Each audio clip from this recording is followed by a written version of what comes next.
Ever wonder what happens when a multi-million-dollar idea completely bombs? What if the worst dystopian movies were actually a glimpse into the future we never wanted to see? These 17 films were supposed to warn us about apocalyptic worlds, but instead, they delivered cringeworthy acting, poorly executed plots, and a whole lot of disappointment.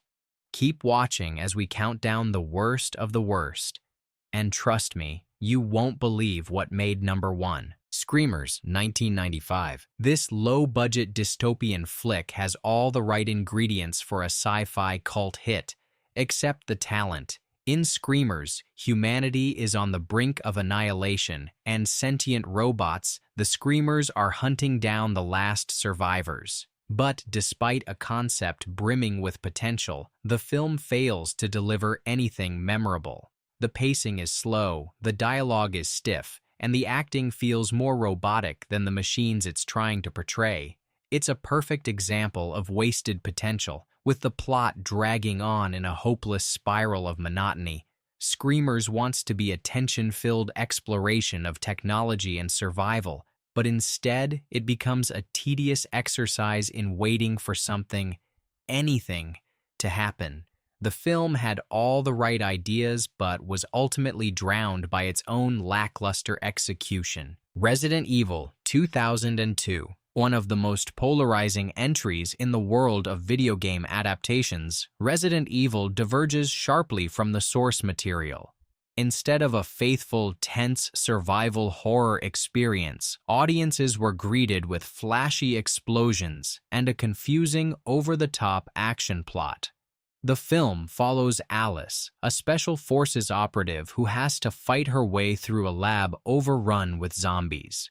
What could have been an atmospheric, slow-burn horror was transformed into an action-packed spectacle that missed the core appeal of the franchise, the creeping dread. Critics and fans alike didn't feel the film captured the soul of Resident Evil, leaving it as a generic action flick that forgot the horror in horror video games. In a franchise defined by its chilling, claustrophobic environments, this movie got lost in the noise of machine gun fire and CGI. I, Robot 2004. I, Robot had all the pieces in place to be a masterpiece. The talented Will Smith, a futuristic setting, and a gripping premise about a world where robots are integrated into daily life.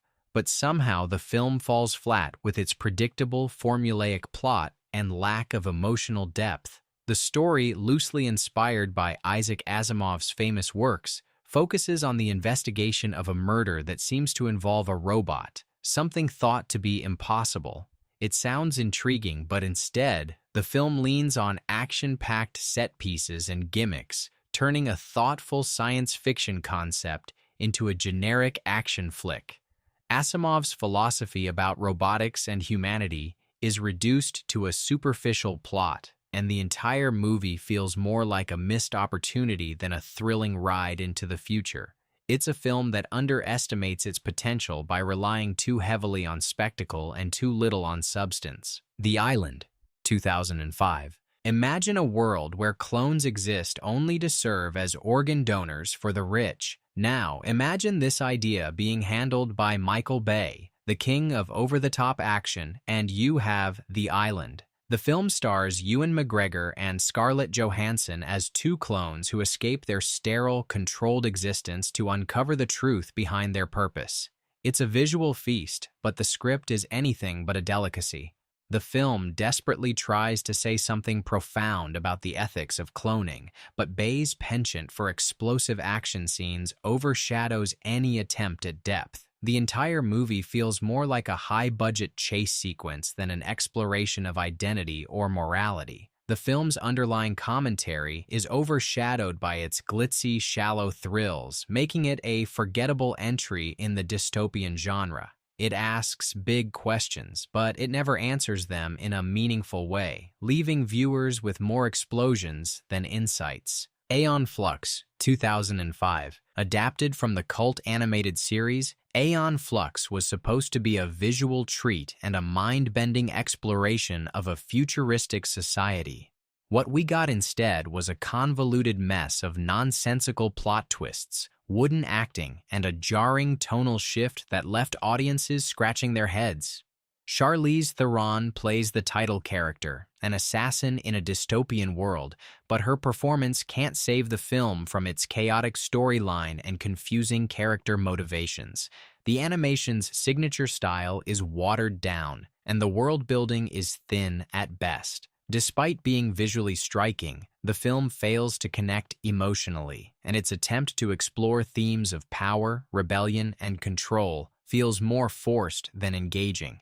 The film attempts to blend mind-bending sci-fi with political commentary, but it ends up losing both its direction and its audience. Ultraviolet, 2006. In a future ravaged by a deadly virus, Ultraviolet attempts to deliver a sleek, high-octane dystopian tale, but collapses under the weight of its own style. Milla Jovovich stars as Violet, a superhuman warrior fighting against a society that segregates infected individuals from the uninfected. On paper, the premise promises a thrilling mix of action, rebellion, and futuristic intrigue. In reality, the film is a confusing whirlwind of flashy visuals, incoherent plotlines, and wooden performances. The world building is shallow, giving little context to the dystopian society it's supposed to explore, while the action sequences, though visually impressive, often overwhelm the story.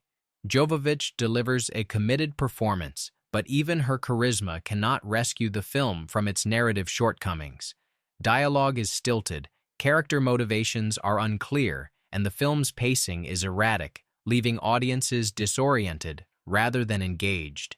Critics slammed Ultraviolet for prioritizing style over substance, with its vibrant, futuristic aesthetic failing to compensate for the lack of meaningful storytelling.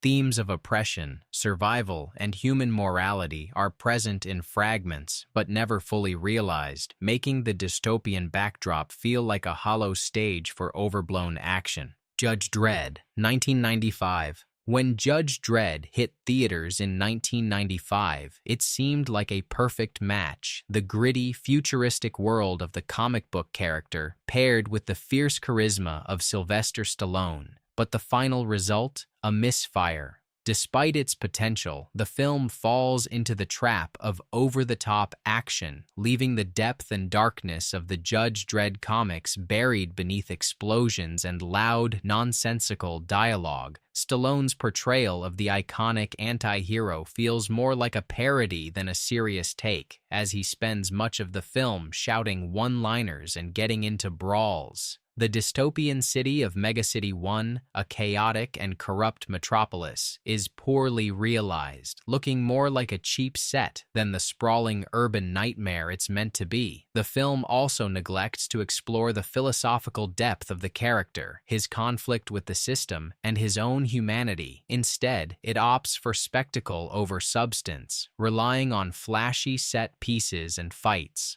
The result is a film that never truly honors the spirit of its source material. Judge Dredd failed to deliver the dark, thought-provoking dystopia fans expected, and instead left audiences with a shallow, action-packed misstep that hasn't aged well. Waterworld, 1995. When Waterworld was released in 1995, it carried with it the promise of a sprawling, post-apocalyptic adventure set in a flooded world. But, as the saying goes, sometimes the biggest budgets make for the biggest disappointments. Starring Kevin Costner, the film centers around a mutant drifter in a world where the polar ice caps have melted, submerging much of Earth. While it boasts some exciting action sequences and impressive set designs, the film ultimately fails to live up to its potential. With a budget that nearly broke box office records, Waterworld was plagued by production delays, script rewrites, and a troubled shoot. This resulted in a narrative narrative that is disjointed at best, and a world that never feels fully fleshed out. Costner's character, while a classic action anti-hero, lacks the emotional depth needed to make us care about his mission. The film is weighed down by bloated pacing and an over-reliance on spectacle, drowning out any real thematic exploration of survival, humanity, or environmental catastrophe. While the movie became a cult classic of sorts due to its infamous production troubles, it remains a massive box office failure that struggled to justify its lavish investment.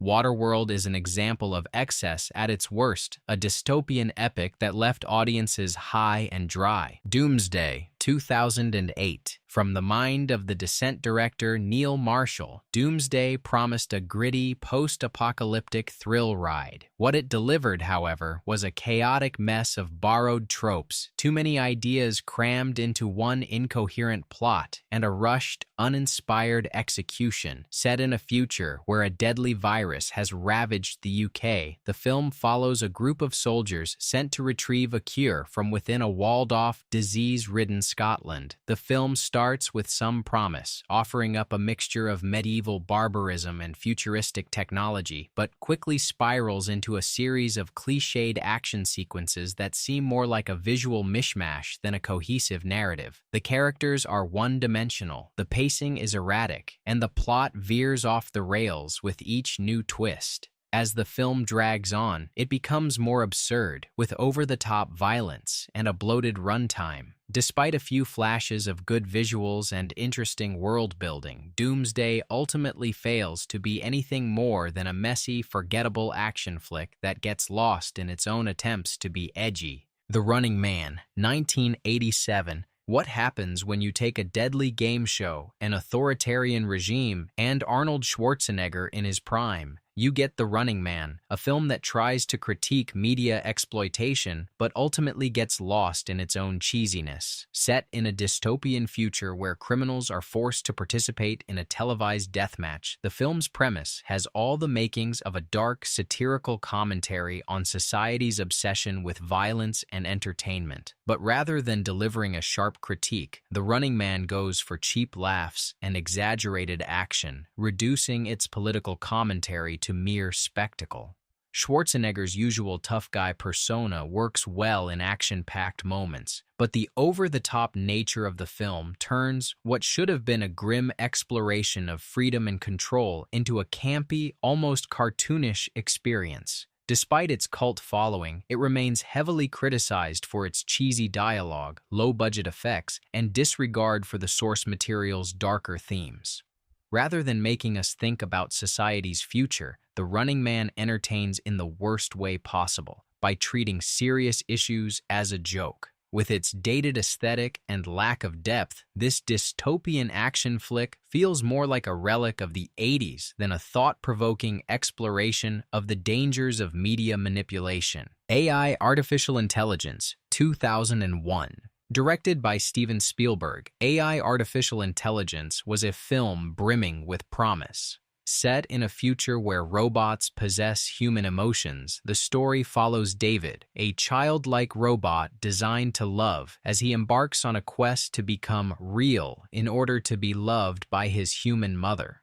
While visually stunning and emotionally charged, the film struggles with tonal inconsistencies. The exploration of artificial intelligence, ethics, and human emotion is poignant, but the narrative often feels disconnected. The slow pacing and overly melancholic tone drag the story down, especially in its later half when the plot shifts towards sci-fi fantasy. The performances, particularly from Haley Joel Osment, are haunting and memorable, but the script itself can feel disjointed. Critics and audiences were divided, with some hailing it as a deep, thought-provoking film, while others criticized it for being emotionally manipulative and overly long. Spielberg's direction never fully manages to merge the deep philosophical questions with the storytelling, leading to a film that often feels more like a series of high-concept ideas rather than a coherent narrative. Despite its strong visual appeal and stellar performances, AI remains a classic example of a movie that asks big questions but struggles to deliver satisfying answers. It leaves viewers with a lingering sense of dissatisfaction, a dystopian film that ultimately didn't achieve the depth it promised. The Surrogates, 2009. Surrogates tries to explore the concept of human interaction in a world where people live their lives through robotic avatars. In this futuristic society, humans stay in the safety of their homes and use lifelike robots to experience the outside world. Bruce Willis stars as a cop investigating the murder of a surrogate user, uncovering a larger conspiracy. The premise, intriguing at first glance, fails to build anything substantial as the plot unravels into a hollow action thriller. Despite a strong concept, Surrogates' potential is squandered by its one-dimensional characters, formulaic narrative, and lack of emotional connection. Willis, usually great at playing anti-heroes, doesn't quite manage to make his role compelling, as his performance feels flat in a film that demands depth. The world it builds, a society reliant on technology for human connection, could have led to a fascinating exploration of identity, isolation, and the consequences of technological dependence. Instead, the movie rushes through these themes in favor of basic action scenes and predictable twists. Its attempts at social commentary are overshadowed by the lack of character development and a slow-moving plot that never quite delivers on the dystopian promises. Instead of leaving viewers with deep reflections on society, Surrogates simply falls into the trap of being another forgettable futuristic thriller. It's a missed opportunity that could have been much more thought-provoking. After Earth, 2013. Directed by M. Night Shyamalan and starring Will Smith and his son Jaden Smith, After Earth was marketed as a thrilling sci-fi adventure set in a post-apocalyptic Earth. The story centers on a father and son who crash land on Earth, now a hostile, uninhabitable planet, where they must navigate dangerous wildlife and a harsh environment to survive. Unfortunately, what could have been a tense survival tale devolves into a slog of wooden performances and sluggish pacing.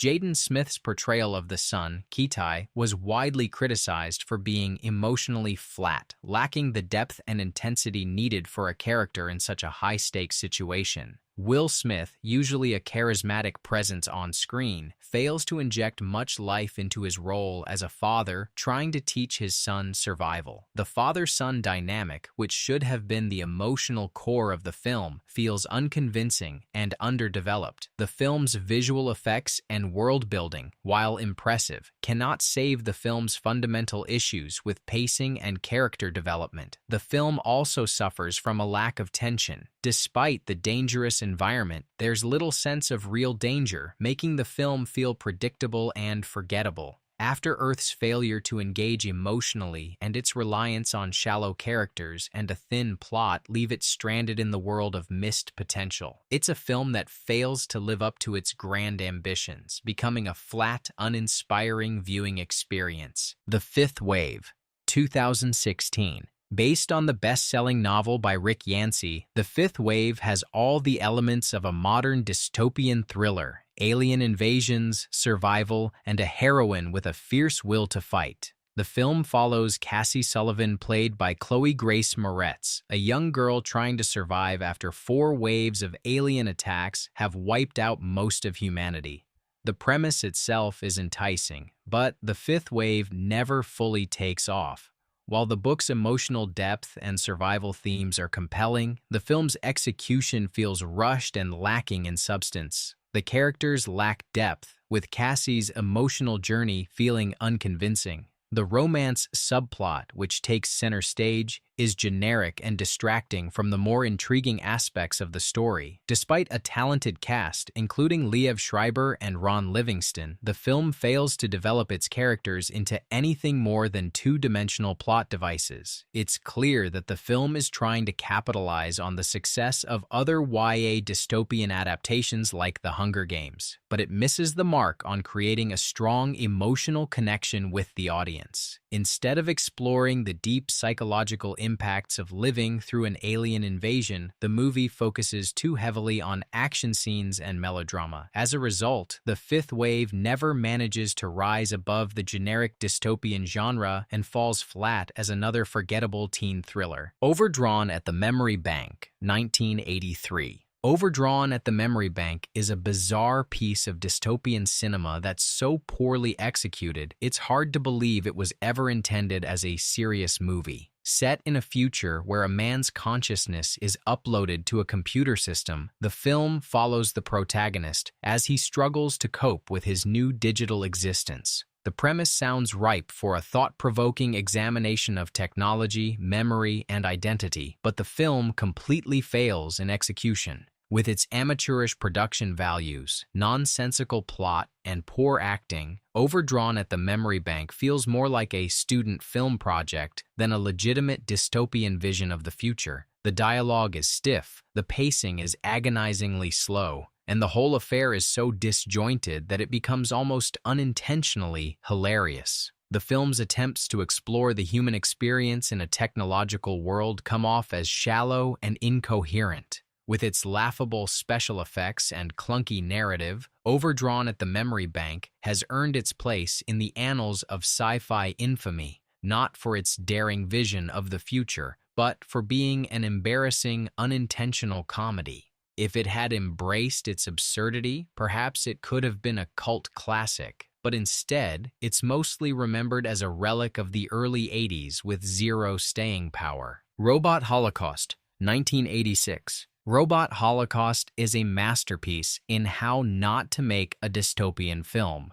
Low-budget, poorly scripted, and clumsily executed, it's one of the most painful viewing experiences in the genre. Set in a post-apocalyptic future where humans are oppressed by machines, the film's premise has the potential for an intriguing battle for survival, but what follows is an endless sequence of nonsensical dialogue, wooden performances, and the kind of amateurish effects that make you wonder if the filmmakers were even trying. The plot is thin, the pacing erratic, and the acting completely uninspired. Every character feels like they're reading off a script, with no emotional depth or motivation. The sets are laughably bad, the robot antagonists are ridiculous, and the entire film has the kind of awkward charm that only comes from films made by people who had no idea what they were doing. Despite its flaws, Robot Holocaust has earned a sort of cult status, but not for its qualities as a film. It's more of a case study in how to turn a potentially intriguing dystopian concept into an absolute disaster. The movie's lack of any real vision, mixed with its shoddy production values, make it a film best enjoyed ironically, if at all. Battlefield Earth, 2000. Battlefield Earth is not just one of the worst dystopian films ever made. It's often cited as one of the worst films of all time.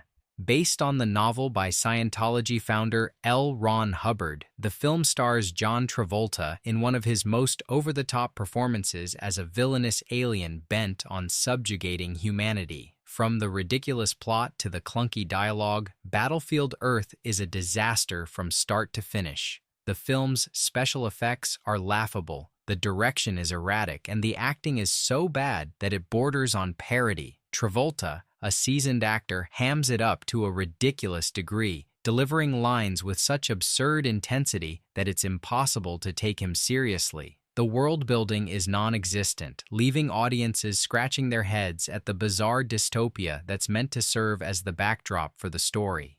The film's pacing is agonizingly slow, and the entire affair is so overly stylized that it becomes unintentionally hilarious. Battlefield Earth is a perfect example of how a big budget and star power can't save a film when the script, direction, and acting are all completely out of touch with reality. Despite its critical failure, it remains a cult classic, not for its quality, but for its sheer audacity. It's a film that's become a benchmark for bad cinema, proving that sometimes the worst movies are the most unforgettable. These dystopian disasters left us with more cringe than insight. From laughable acting to baffling plots, these films tried to warn us about the future but failed miserably. Do you agree with our list, or do you think there's a worst contender? Drop your thoughts in the comments and don't forget to like and subscribe for more film fails.